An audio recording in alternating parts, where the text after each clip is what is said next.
Jack's mother tragically passed away in a car accident, leaving behind her final wish. She wanted Jack to marry Rose. But Jack's heart belonged to someone else, Amy. Forced to fulfill his mother's dying wish, Jack furiously pinned Rose down on the car seat. "Haven't you always liked me? Congratulations, your wish has finally come true," he spat, before locking her wrists in place and kissing her aggressively. Rose had secretly loved Jack for years, and now that her feelings were exposed, she was both flustered and ashamed. At the same time, she knew Jack was deliberately humiliating her. In agony, she pleaded with him not to do this to her in the car.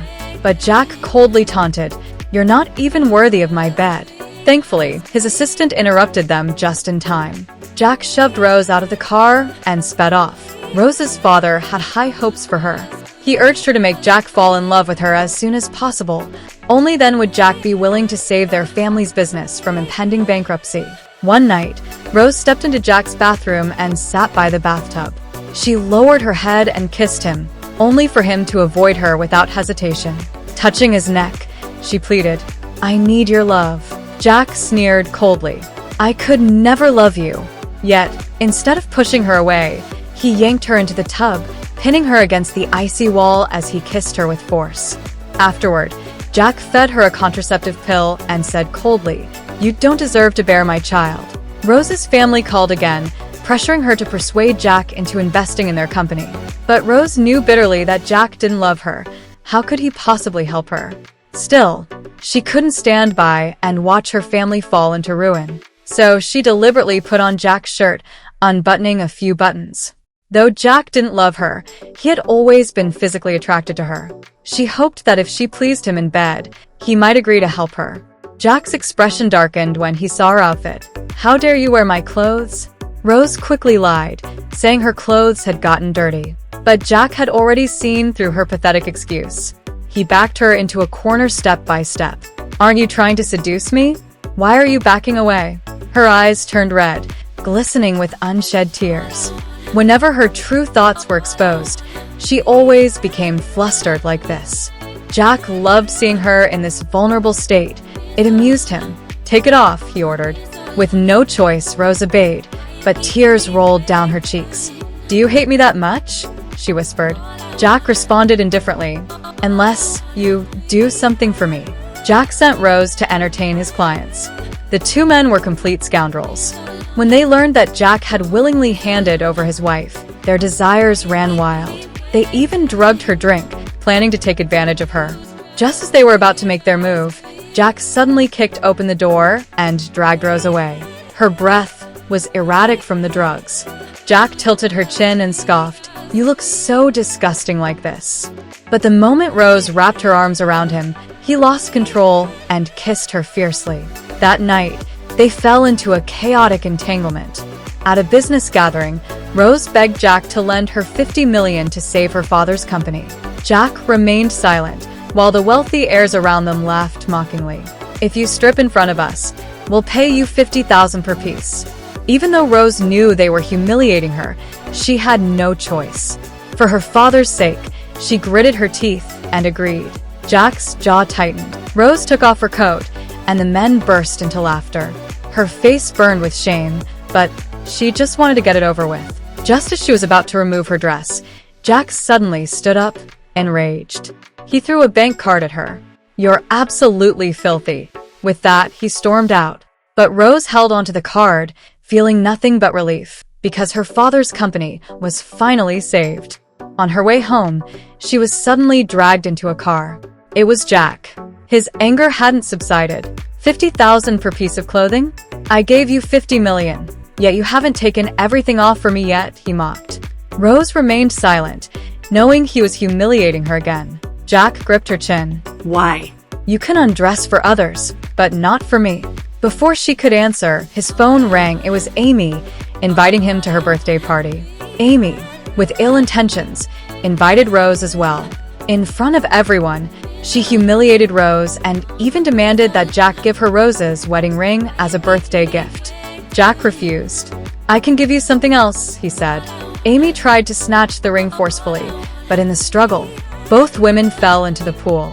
Jack immediately pulled Rose out of the water. yelling, "Your life belongs to me. You're not allowed to die." Rose lost consciousness. Amy clung to Jack and asked if he had fallen for Rose. Jack dismissed her suspicions. But Amy seized the moment to tell him the truth. Jack's mother's car accident was no accident. Rose had killed her. She even handed over evidence from the crime scene. Jack was furious. He swore to make Rose pay for her sins. That night, he destroyed Rose's father's company, causing him to go bankrupt and ultimately die from the shock. He then kidnapped Rose's mother. Rose fell to her knees, begging Jack to spare her family. In her desperation, she fainted in his arms. When she woke up, her mother was nowhere to be found, and she was handcuffed, imprisoned. Amy smirked through the bars, instructing the guards to take good care of her. Rose was brutally tormented in prison. Then, unexpectedly, Jack bailed her out. Rose thought he had finally uncovered the truth. But no, Amy had leukemia. She needed Rose's bone marrow. Hearing this, Rose felt utterly hopeless. She decided to end her life, but Jack caught her. "I told you, your life belongs to me. You don't have the right to die."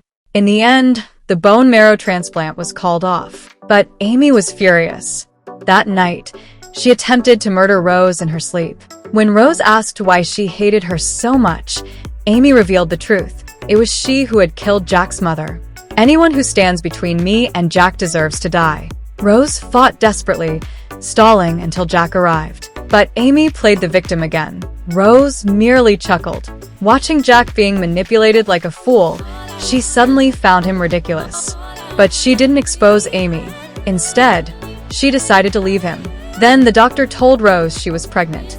This child came at the worst possible time. Just as she was wondering how to escape, her childhood friend, Steve, appeared, offering to help. But when Jack saw Rose in another man's arms, he was consumed with jealousy.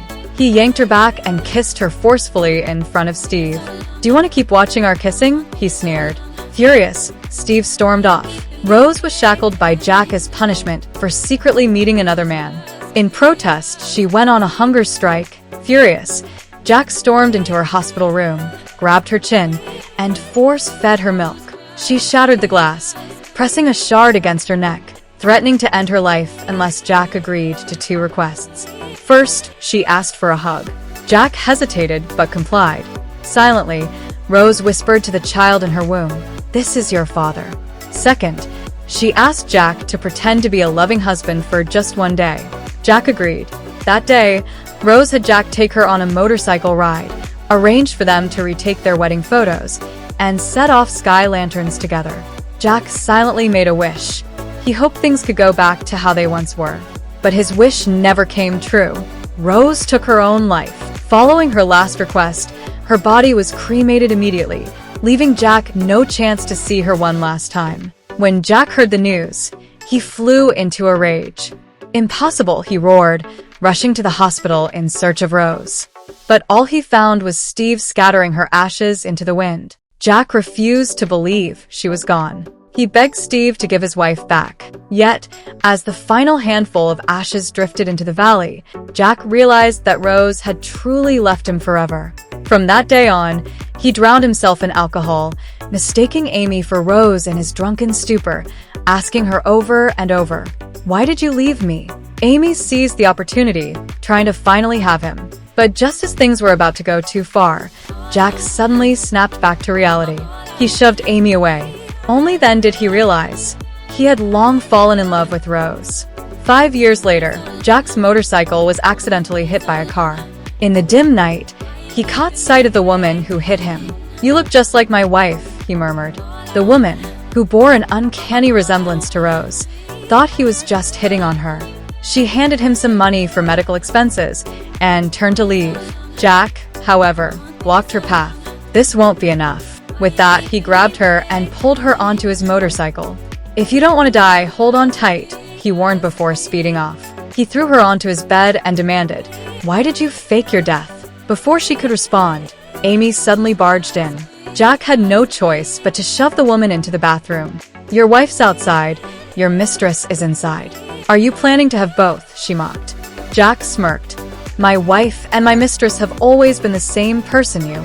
He lifted her chin, only for her to coldly declare, "I'm not the Rose you speak of."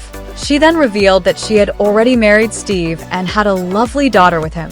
Without looking back, she turned and walked away, only to run into Amy. Amy, furious at her sudden reappearance, was filled with murderous intent. Amy kidnapped the little girl and fed her a peanut candy, knowing she was allergic. As the child struggled to breathe, Jack rushed her to the hospital and had a DNA test done. The results confirmed she was his daughter. Faced with undeniable proof, Rose's lies crumbled. Yet, she wanted nothing more to do with Jack. She tore the test results into pieces and left without a word. Desperate, Amy resorted to drugging Jack. All these years, she had never been able to have him. Now, with Rose back, her insecurity spiraled. But Jack forcefully shoved her away, cutting ties with her for good. He then stormed to Rose's door and kissed her fiercely. But just then, Steve walked out of the kitchen. Jack's vision blurred. The next second, he collapsed unconscious. When he awoke, he found Rose taking care of him. Grabbing her hand, he asked about her relationship with Steve. Rose coldly dismissed him, telling him to mind his own business. She then tried to kick him out. Jack kissed her hand and pleaded, "Forgive me, please?" Rose's heart remained unmoved.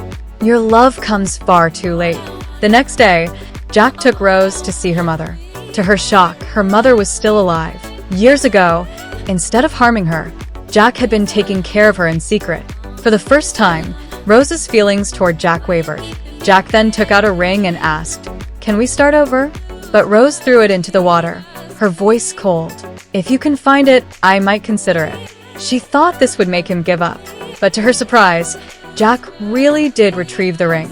That night, trouble came knocking at Rose's bar. A group of thugs started a fight, but Jack arrived in time to save her. However, they were actually sent by Amy. When one plan failed, Amy devised another. This time, she had Rose kidnapped, intending to have her purity tainted.